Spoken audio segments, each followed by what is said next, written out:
Right. Hello, this meeting is being recorded. If you turn your camera or microphone on, the audio or video feed from your device may be captured on the recording and used for Smithsonian purposes. Take care to conceal from view and not share material that is private, sensitive, or confidential.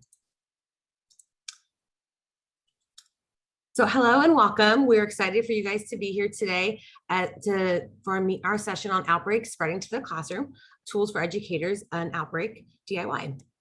This is a resource that we're going to talk to you about today from our exhibit at Natural History Museum, including an interactive component that you can use in your classroom. Next slide. I'm Carrie Dean. I'm a project manager and exhibits assistant here at the Smithsonian National Museum of Natural History. Hello, everyone. I'm Ashley Peary. I'm the educator for the Outbreak exhibit, also at the Natural History Museum. Greetings, my name is Brenna Traver and I'm an associate professor of biology at Penn State Schuylkill. Great. Next slide. So you can go to the next slide, please. So a little bit briefly about our exhibit in-house. So in 2018, before we were all thrown into this pandemic, Natural History Museum opened the exhibit Outbreak, Epidemics in a Connected World. By taking a one world, one health approach, key message, the exhibit looks at the interconnectedness of human, environmental, and animal health. We look at by looking at the zoonotic diseases and how they go from spillover to outbreaks to epidemics to pandemics, with another main message of working together, showing all the people and collaboration it takes for One Health. This leads us to our DIY. Next slide. Next slide. So Outbreak exhibit proved to be timelier than ever. Even before COVID-19 hit, we knew that this message of One Health was a very important message to get to the world. But not everyone can make it to the museum in Washington, D.C. But we knew we needed to amplify this message and get it heard across the globe, across the country. So what we did, we took our 4,400 square foot exhibit, we synthesized it to create a free print-on-demand exhibit, and it came out our pilot DIY toolkit. Outbreak DIY gives us a chance to bring the museum message of One Health around the world. So far, we have over 250 places that have applied for it so far. So pictures from left to right, we have it at a sidewalk in El Salvador, outside of a hospital in the middle in Yemen, and at a community center in Kenya. Next slide. So our mission for do-it-yourself exhibits is to provide information and tools to engage global communities and help the public understand the natural world and our place in it. This free toolkit, it contains a suite of components. Our main component is the 17 graphic panels. We do actually have 18 graphic panels now, as once COVID hit, our team realized we really need to have a COVID panel. This actually has been a changed, since more information has come out, this panel has been a fluid panel as well. We also have this available, all these panels are available in English and 10 bilingual versions of this. The more places that we can get access to this information, the better. Another main component of this, and one of my favorites, is our unique our 2-panel templates. These allow those who are putting on this exhibit to tell the stories that are important to their communities. They look a little different than our pre-designed ones, and they do not have our logo since it is not our vetted information, but it's a way for you guys to tell your own stories that are important to your communities. If you're putting us up in a school, maybe students have had their own experiences. It also talks about local heroes and different people you can bring into that. We have 8 3D printable models. If you have access to a 3D printer, it's another way to get hands-on experience. There are 6 digital multimedia pieces, including videos such as how a virus works, interactive map, and interactive games. We have marketing templates. This allows you to promote your exhibit. If you're planning on inviting in the community to your school, to your campus, to tell them what's going on, we already have all that ready for you to go. You just to put in your information. And lastly, we have our resource guide. It's an extensive guide that goes from how to print these panels up, different sizes, and how to display, to educational resources and additional public programming. Next slide. So the DIY is created to be flexible for any type of venue and budget, and this is including schools. This free resource has been adapted by many educators to be used in the classroom for teaching either the content to informal science communication through building an exhibition. For example, teachers have had students create their own exhibit, such as deciding which panels to use, which order to place them in, and how to create their own panel to tell their stories in fewer words and more graphic information. So that's one way. Another flexible way teachers have used this has been to print it up on just regular printer paper and put it up around their classroom and explain to their students what's happening and how these viruses work and how pandemics work. So from the pictures from top left to bottom right, we have Wake Forest student planning an exhibit as part of their curriculum in a hallway at Texas A&M. Penn State students in front of their exhibit. Brenna will talk more about their experience there. And in the library at University of Maryland. Although these are all university examples, high school teachers have done very similar things and have also created their own exhibits. Next slide.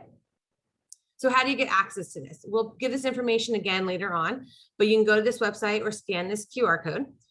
We currently have 3 DIY toolkits. Once you decide which one you want, right now we're talking about the outbreak exhibit, you can apply, you'll bring it to a page to apply. It's a simple form, takes maybe 5 minutes. You tell us where you're gonna put it, when you plan on using it, and for how long. While this is a free toolkit, there are a few requirements to gain access that while you apply, you agree to terms and conditions in boxes.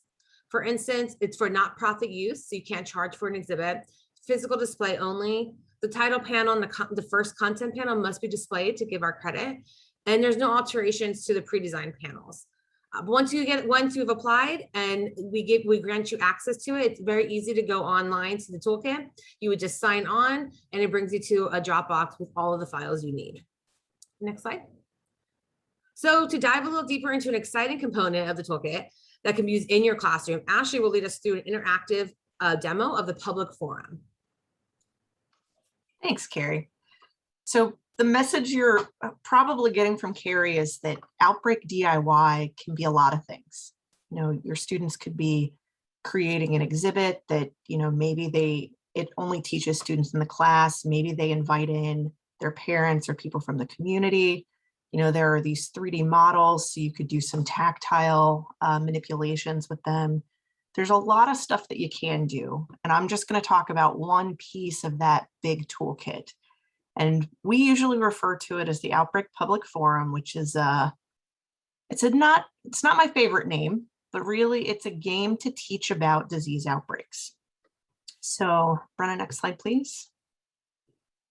To give you an overview of this game, it's organized as 2 realistic disease scenarios that are actually based on case studies of actual disease outbreaks or the potential for a disease outbreak. So the first scenario is based on Ebola in West Africa in 2014. And in this case, small groups of students are a community whose job it is to allocate their outbreak responders to different strategies that will help stop an outbreak that's already happening. And the second scenario is based on avian influenza or avian flu, which is a virus that mostly circulates on like large commercial poultry farms, often in China. Sometimes this will happen. And it's a pathogen with a lot of potential to become an outbreak, an epidemic, or potentially a pandemic. So in the second scenario, there's not currently a problem, but the community is weighing risk factors and thinking about strategies to prevent from ever getting to the bigger outbreak, epidemic, or pandemic. So in that case, the students, there's actually a budget component. You know, each of these strategies that the community might deploy costs money, and they have to figure out how to keep their community safe with the money that they have available. So in terms of like, how does this game work? Well, you know, it can be helpful if students have a little bit of information, like very basic information about both of the scenarios. You could do that with, if you happen to know a speaker or a person who could do that, or if you don't have the time or you don't know someone who could come to your class and do that, we also have recordings of experts who came to the Natural History Museum when we ran these games with a public audience. And those recordings are freely available on YouTube. After students have a very basic understanding of the two scenarios, they then work in small groups. That could be, group size can vary. We have found that groups between 4 and 8 students typically work well. And they're actually going to discuss and determine how their community will respond to each of these scenarios. Brenna, next slide, please. So I would love to see you guys in person and actually lay out these game boards and let you see how this could work in your classroom. But in this Zoom world, we're going to do a highly compressed kind of virtual demo of the first scenario as a way for you to see how this could work for you. So the demo is meant to be interactive. Carrie and Brenna and I will, we're going to talk through some risk factors and some things like that as we go through gameplay. But we might also ask, that you drop an answer into the chat, or if you're feeling really brave, you could actually talk to the group about why you would support different strategies. So Brenna, next slide, please. So the way our demo will proceed, first, we're going to introduce the scenario. As a group, we're going to consider the risk factors. We're going to explore strategies. We'll discuss, and then we'll make our plan. So let's get started. Next slide, please, Brenna. So for this scenario, you imagine that you are the head of your country's outbreak response team. You've just received notice of an outbreak of Ebola in your country. So far, there are only 22 cases, but there have been 12 deaths across several towns. This is going to get worse, and your county has decided to implement its emergency preparedness plan. But it's up to you and everybody that's here in this virtual room with us to consider the risk factors involved in the outbreak and allocate outbreak responders from your country's Ministry of Health to the different aspects of the plan. Next slide, please. So luckily, your team, Ebola's been around since the 70s. Your team is aware of risk factors that could increase the spread of this disease. So to explore those as a group, Brenna, Carrie, and I are going to read aloud the risk factors. If we were in person and if you were doing this with your class, there's actually cards, and small groups of students would, pick up a card and they would read it for their group. But Brenna, Carrie, and I will take turns reading these. And I'd like you guys to read along, listen along, and take notes if that's your thing. So next slide, please. Our first risk is the wild game trade. In many parts of your country, wild game makes up a large part of people's diet. Although cooked meat is unlikely to transmit the virus, hunting and butchering infected animals without protective equipment could expose people to the virus. The second risk factor is home medical treatment. During outbreaks, many people are hesitant to go to hospitals, knowing there are many sick people there. Instead, they opt to care for the ill at home to avoid the danger of becoming infected at the hospital. However, without the personal protective equipment or medical expertise of hospital workers, the home caretakers often end up contracting the disease as well. Our third risk factor has to do with funeral practices. The rituals in your country involve lengthy funerals where those in attendance wash the body of the deceased by hand before burial.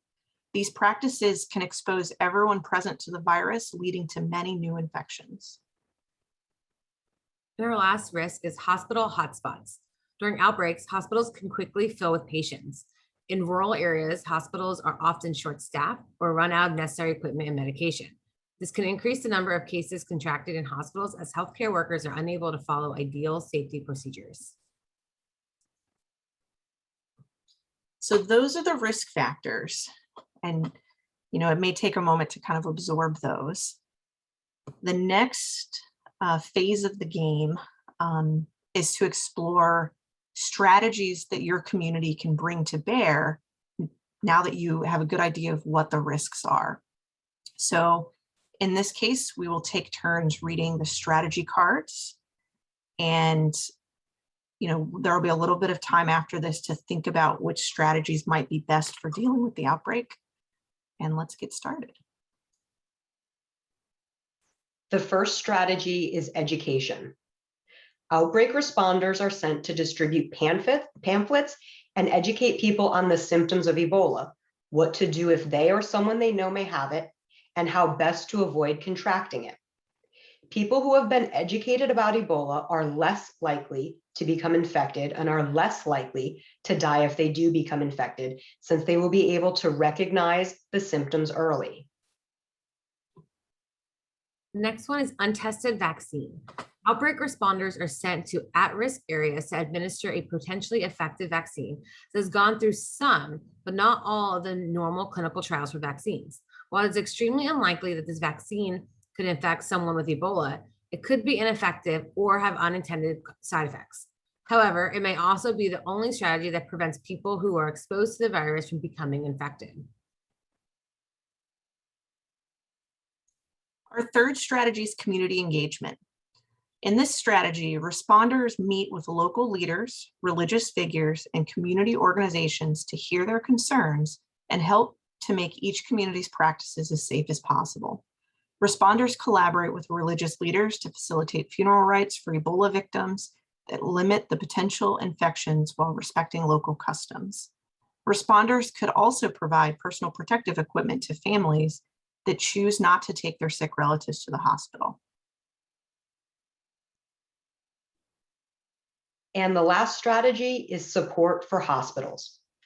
Outbreak responders and medical supplies are sent to hospitals and clinics near the outbreak. The additional supplies ensure that all safety standards can be followed, while the additional trained workers make sure that everyone follows the proper procedures. However, this is only helpful for when people who are brought to the hospitals. So the third phase of this, at this point, you've heard the risk factors, you've heard what strategies you have at your disposal. In this stage, you actually have to decide which of those strategies you're going to put your resources into.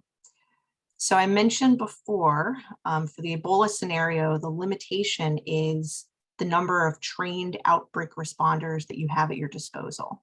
So in the game, those outbreak responders are represented by these little blue boxes that you see along the bottom of the screen. And after discussion, students would be placing those blue boxes onto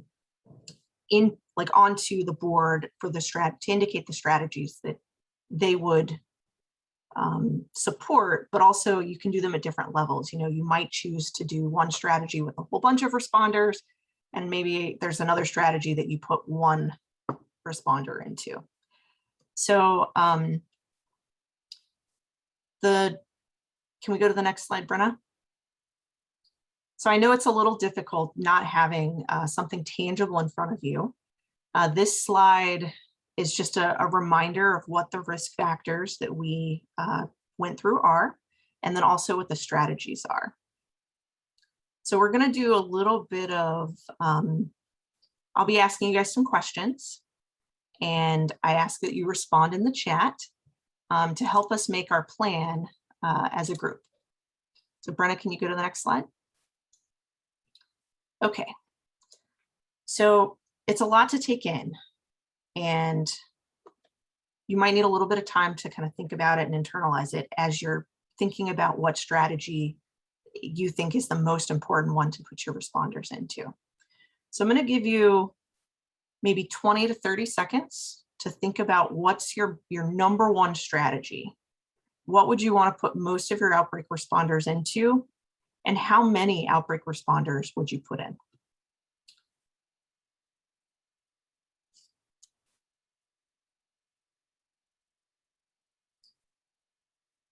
So here, after a short pause, I'll tell you when to drop that into the chat, and then drop it in for me.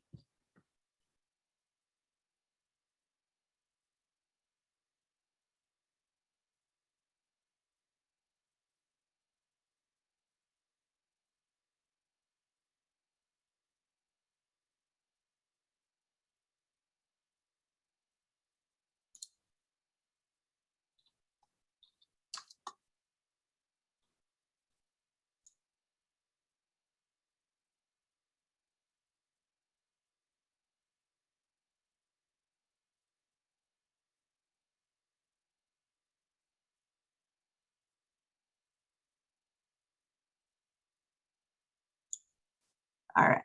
What do you guys think is the most important strategy to put your responders into? Drop them into the chat.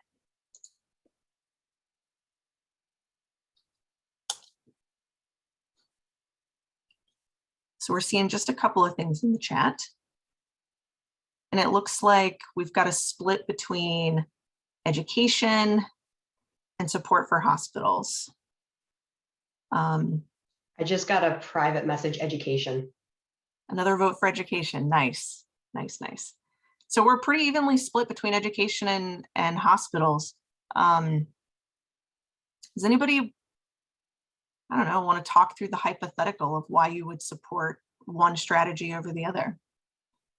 And if no one on the call is brave enough, you know, I can put myself out there.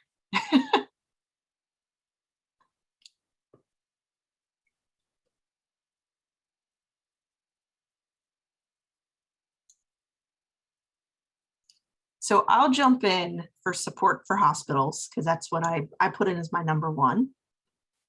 And really, it's like hospitals they're at the forefront of this. I really don't want hospitals to become overrun where they might actually need to turn away sick people who are then out in the community, potentially spreading this even further. And also, if those hospitals are understaffed or undersupplied, then doctors and nurses and the workers at the hospital are at risk of becoming infected, which losing those highly trained people from our community is really bad long-term, not just in this Ebola outbreak. So that's my piece. I'd throw in at least 3 responders to that. Carrie, I see you put in education. What would you put it? What was why do you feel like education is the most important thing? My thought process is it would help stop them to get to the support for hospitals. So people wouldn't necessarily people would know what to look for. They would know the symptoms. They would know how to avoid it. They would be able to, whether, change their funerary practices, watch how they're doing their wild game. And then if they're in the know, then maybe they won't have as many people going to the hospitals. So I'd put at least 4 there. But support for hospitals would be close behind. It is a hard decision sometimes. So let's see. I'm getting another private message from a person who says they support hospitals. And they just want to make sure that there's enough personal protective equipment to treat people who are sick, which is so important. Great. So this is a little bit of the discussion, but we're only at the first. This is our most important strategy. We've got more outbreak responders to allocate, and we've got other strategies we haven't talked about yet. So what I'm going to ask now is, we've decided on what our number 1 is. What do we support next? What's our next priority to support with our outbreak responders? So we'll do a little bit of time to think about it, and then I'll tell you when to drop that into the chat.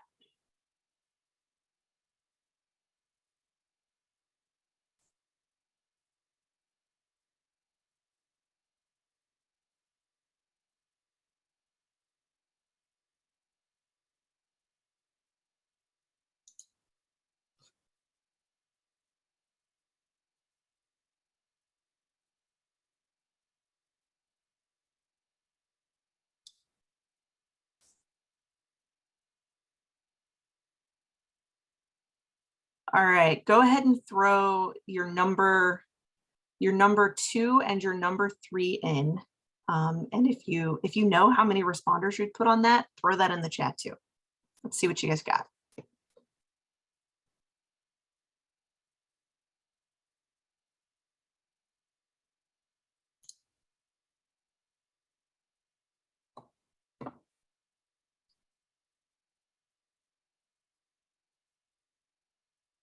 Thanks for chiming in, guys. All right, so we've got, let's see, for number 2 and number 3. Ooh, so someone is saying untested vaccine. They would give 2 as their number 2 with 2 responders. Community engagement as their number 1, or sorry, as 1 responder. We've got another person who, let's see. And there's another vote for community engagement. It definitely gets trickier once you get past the number one priority, I think. Is there, let's see, I'm getting somebody who actually said they couldn't decide between education and community engagement because they feel like those two strategies go hand in hand. They're saying education doesn't work if you're not in touch with local leaders, which makes really good sense. Great. So we're getting a little bit of discussion out of this. Thanks, guys. So hopefully you're getting the sense of the kinds of conversation that could happen with a small group of students. In the classroom, it's a little bit easier because the students, they know each other, at least on some level, right? So what they would then do is they would be moving those blue boxes. Brenna is actually gonna, based on the feedback that we heard from you guys, she's gonna do a hypothetical model of what our plan for this community might have looked like. But it can be so variable. And what I've observed, listening to the conversations that students have and the times that, I've run this with different groups, it's that often at the beginning of the conversation, folks will feel maybe divided about what should be first, what should be second, what should be last, that kind of thing. And then through talking it over, sometimes they coalesce on one idea. Sometimes they get to the end and they're like, I still don't think that we should be putting very much into community engagement or whatever their stick is. And, but maybe they get overruled by the majority of their community. So it's a great way for students to hear different perspectives and to practice those discussion skills. Okay, thanks. So Brenna, thanks for doing that, Brenna. We can move on to the next slide. So obviously what we did here today is very, very different from what you would do or could do with your class, especially if you were in person.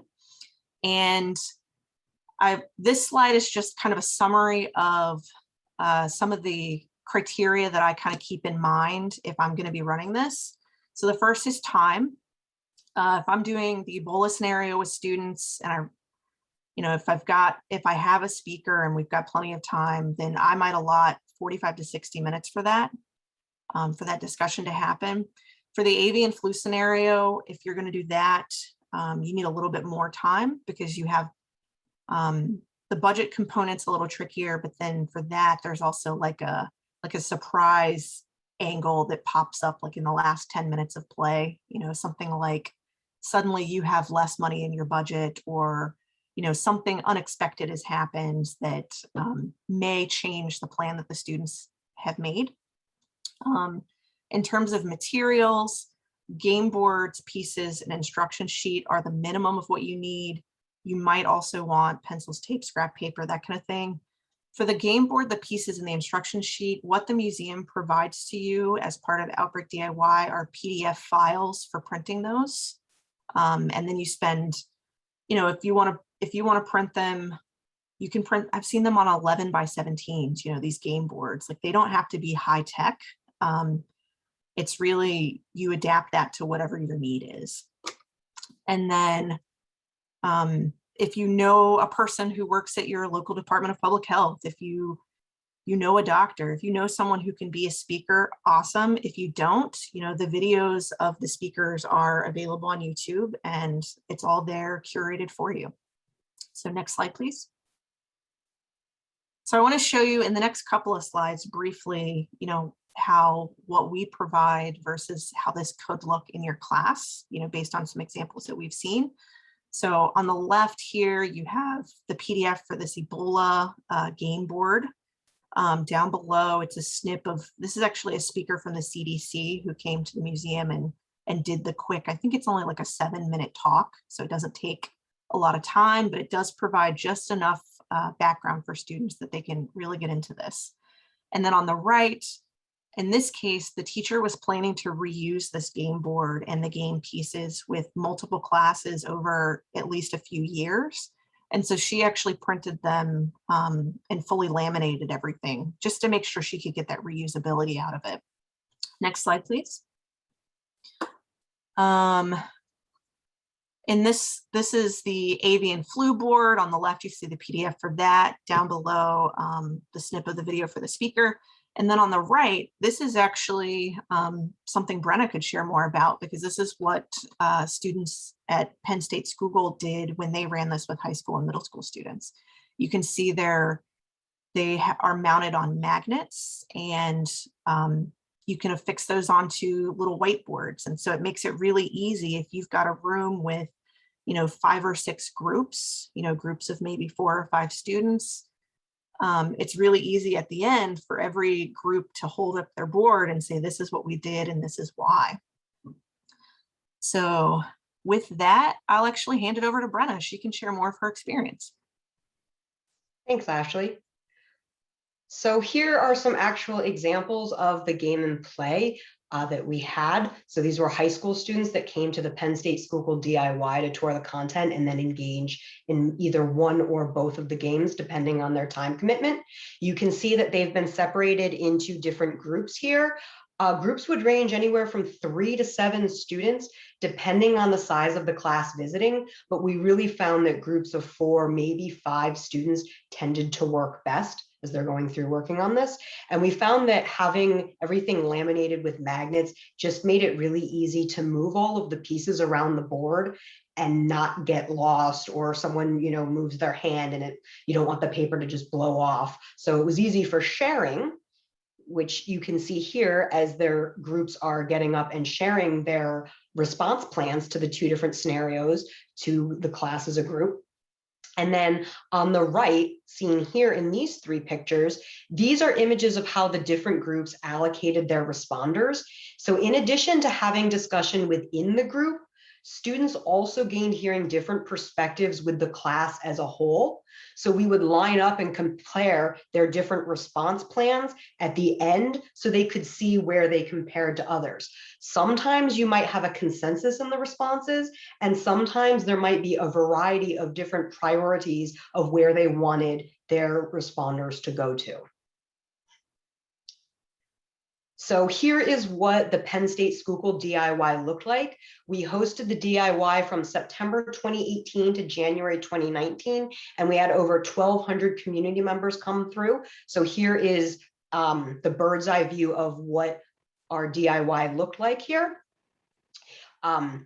It was in the campus library, so it was freely accessible to the public 7 days a week. You can see here, we have the content mounted or printed on very, very large canvas panels. We did this for accessibility reasons.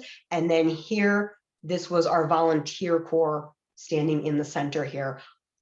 So these students were all educated in the content on a trained learning network that specialized in training those involved in public health issues, so that all of the students would have the same knowledge base. There was no assumption that they knew any of this going into this. So this was not just biology students that participated in this.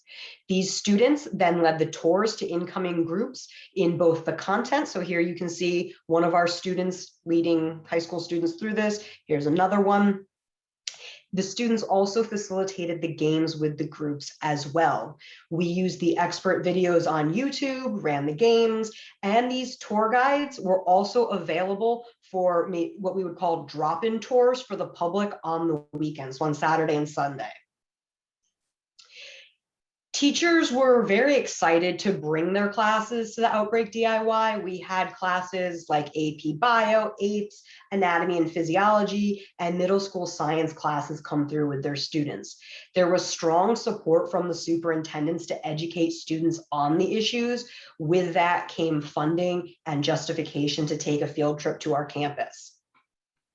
And the cost really ended up being the cost of the bus to the campus. Most of the tours came from our immediate local service area. So that would range anywhere from maybe 10 to 20 minutes away, but some groups came up to an hour away. Either way, that's a lot shorter of a distance than going down to DC and trying to see this. We also had guest speakers and panel discussions seen down here in these 3 images, where experts came in to talk about topics such as here. We have an expert talking about sequencing of Ebola virus strains in West Africa. We had a panel discussion on mosquito control. We also had one on modeling infectious disease transmission, as well as here, historical perspectives. And I think this is one of the best things that came out of Outbreak DIY. While we think this is all science and biology based, it can actually be collaborative with other subjects, especially with the customizable panels of how these topics relate to your community. For example, here in this panel discussion, we had 2 of our history faculty and then a representative of our local historical society come and talk at night to the community to talk about the impact the influenza pandemic of 1918 had on our county. And these panel discussions that we held at night were widely attended by the public, so not just high school and middle school students coming through. And continuing on with being collaborative, we used the files that Carrie had mentioned earlier in the DIY toolkit and worked with the librarians to 3D print 4 different virus particles seen up here. And this was not only helpful because here you can see the size comparison of how big this actually is, but this is something tangible that visitors could come touch. And this was especially helpful when we ran through the influenza scenario, when you're talking about why do you have different strains? Why do you need the vaccine every year? These blue and red surface proteins that you can see on this combination and the rearrangement of where these are located, this helps dictate what strain or serotype of flu of influenza you have and how it's classified. So for example, like H1N1. We also did a size comparison seen here. This is a Tic Tac, a AA battery, and then a Nerf football. And this comparison was analogous to a virus, bacteriophage, and then an individual cell. And then we would have it on a table inside of a larger room. And this really gave visitors a visual to help understand, what does 10 times larger mean? What does 100 times larger? What does 1,000,000 times magnitude difference in size mean? Students also found relevant news articles here that were related to the content, both current and historical, since Outbreak was launched in 2018. This was the 100-year mark from the influenza pandemic of 1918. And then finally, we used a really large 85-inch TV to display the health map so that visitors could see what kind of infectious disease cases were being reported around the world. Definitely the most popular searches were the immediate area where we were located, but this was important for us so that visitors didn't walk away thinking the only viruses or infectious diseases of concern were those that were featured in the content on the panels. So why use the Outbreak DIY toolkit? So both Carrie and Ashley have already said this, but it's free and there's no new prep. It's going to be a minimal time input. As an instructor, the thought of putting time in to develop new content, that's really daunting. That time, if I'm going to have a new prep, that has to come from somewhere out of my day. This is not going to be a brand new prep if you were to use this in your classroom. Yes, you're going to need to familiarize yourself with the content, but you don't need to put it together from scratch. The Smithsonian has already done it for you. So you would need to read through the content, print it, cut the items out if you wanted to use the games. Your students could also help you with that. So maybe you're looking at an hour of prep to get something like this launched. And if you are looking to justify this to your administrators, the content aligns with curriculum standards that are already established for different courses. The toolkit also provides students an opportunity to interact with content curated by the Smithsonian. Many students do not have an opportunity to go to Washington, D.C. to visit the museums. So here you're able to bring kind of a part of the museum to your classroom and to your students. And despite Zoom fatigue, which is absolutely real, but one of the great benefits of this particular conference that you're attending, in this format, we can reach people all across the world. You don't need to be physically in DC to participate. And that very much aligns with the goal of Outbreak DIY. So you can also bring those experts into the room with you using the videos from YouTube. That worked out very well for us. And it also can work out because many of us may not have contacts of experts that we can reach out to, or that might be available, or that might not be available when we need them in our class at that moment. There is a lot of flexibility in how you can use the DIY toolkit. As long as you use the prepared content, the first 2 panels as a required minimum, you can then pick and choose from the toolkit what you want to use in your class as a supplement. The time commitment, I would say this is what you want it to be. It can be anywhere from 1 class to several classes to maybe a whole semester. It really depends on how much you want the students to engage with the material. What do you want them to get out of it? You get to choose this. And finally, how outbreaks morph into global pandemics is a topic that is more relevant now than ever. And to wrap up, we want to know from you, how do you see the Outbreak DIY Toolkit being used in your class? Do you see any benefits to using this? Do you see any challenges? We would love to hear from you. You can drop comments or questions in the chat. You can raise your hand, and I think this is a small enough group that if you just unmuted your video, we could call on you. But we'd love to hear from you about this.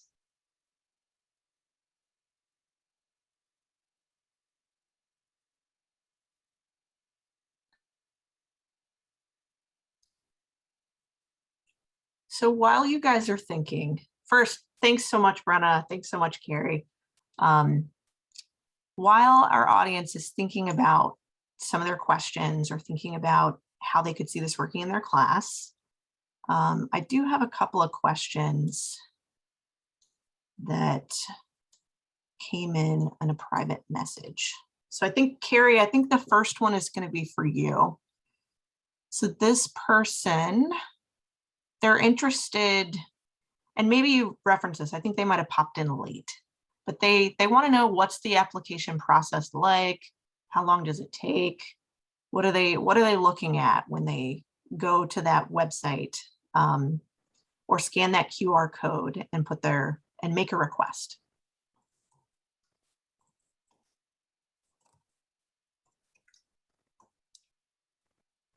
Great. So I'm going to drop in the chat the link to the website. If anyone wants to just click on it and they can scroll through it. It's a very simple process. They will see some examples on the website of how the DIY has been used. There's a frequently asked questions section, and then they choose Outbreak or whatever toolkit they choose if maybe Outbreak isn't for them.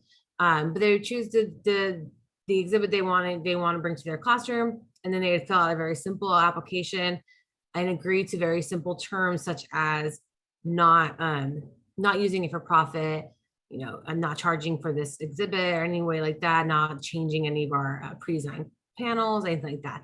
It's very simple. Some clicking to terms and then filling out how they're gonna, when and how and where they're gonna use this. And it doesn't take very long to get access. We do ask about 72 hours on the high end, but usually if I'm on my email, I can get it done within the same day to approve that access.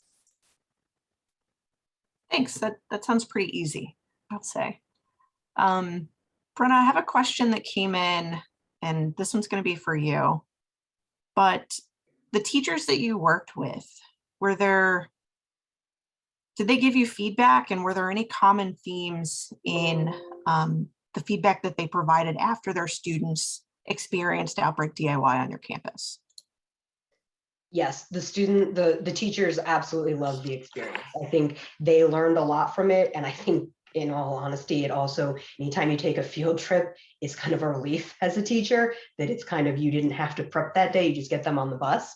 But really, I think they appreciated the opportunity for the students to apply the knowledge they had maybe in several different classes and different concepts to real world situations in going through the games with those 2 different scenarios.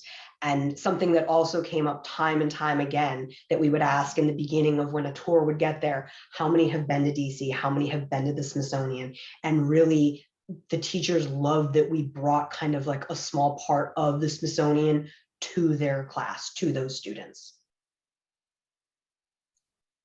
Not gonna lie, it makes me really happy to hear that. let's see. Here's one more for you, Brenna. What did you hear? This is along the lines of feedback too. What did you hear from students? Were you able to observe some of the conversations that they might have been having as they're either listening to their tour guide, or if they're playing the game, or if they're using these tactile models? Were you able to observe the students and capture any of their learning? What did you see? Yes, definitely as we're walking them through the panels and going through the content, yes, some of them liked it, some of them didn't, but I think anything that you have that they can touch and feel and helps them connect with the content definitely helped. And my favorite part was walking around the room when they were doing the different scenarios and listening to the groups. Sometimes groups would be pretty much like, oh yeah, we're kind of all on the same page. And sometimes groups would get really, really heated, and you would be fighting over one responder, for example, from the Ebola scenario, and they would ask me, can we cut this in half? I said, well, the responder is a person, so no. But they would get really, really picky of 5 here, 4 here, that wasn't okay. And they'd be arguing over where that one individual was going to go. So it was really interesting to hear their different perspectives, because everyone has different life experiences. So to hear them bring that to this was really interesting. Thanks for sharing that. Oh, we saw a little bit of that too, especially with the budget scenario for avian influenza. There were a couple of groups that actually ripped the budget pieces in half, and I'm like, what are you guys doing? Yeah, they get it all nice, and then you throw that wrench in, and they're like, "Are you serious?" Because students don't like that change up last minute audible of, "Hey, we're doing something different," and that definitely had them go back and rethink it. So Brenna, do we have one more click on the slide deck that gives our contact information in case folks think of questions later and they want to email? And then also the website that Carrie has shared with you, and the QR code that you can actually scan so that you can get to Outbreak DIY if you want to use it, is also there. And there should be some kind of pop-up on the right side of your screen with the link for a survey to let us know how we did in this session. And we would greatly appreciate if you could complete that for us.